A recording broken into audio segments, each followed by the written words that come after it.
देवरिया के माटी देवरिया के बात, गणेश यादव के बाद ऐसी ठाट न डर न दिखावा, बस ईमानदार चाल, गांव से शहर तक नाम धमाल।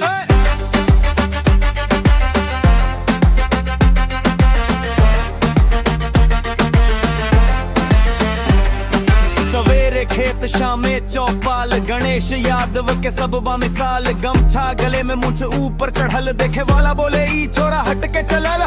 देवरिया वाला ठाठ बा हमर, दिल से सच्चा काम दमदार, नाम गणेश यादव सुनचे दिन बोले लोग ई छोरा बेमिसाल बा यार। देवरिया वाला ठाठ बा हमर, दिल से सच्चा काम दमदार, नाम गणेश यादव सुनते दिन बोले लोग ई छोरा बेमिसाल बा यार। ट्रैक्टर पे घूमे बोले हल्ला मचाव, दोस्त खातिर जान भी लुलाव, ना झूठ न चालाकी के बात, गणेश यादव के सादा ठाठ भी।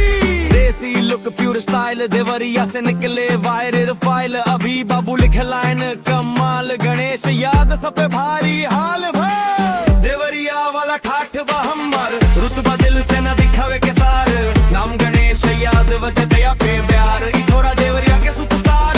देवरिया वाला ठाठ बा हमर, रुतबा दिल से न दिखावे के सार, नाम गणेश यादव जनता के प्यार, ई छोरा देवरिया के सुपरस्टार। माटी में खुशबू बोल में जोश, देवरिया के छोरा सबके होश, गणेश यादव नाम रहे हमेशा याद, कहता अभी बाबू भाई बा जज्बा।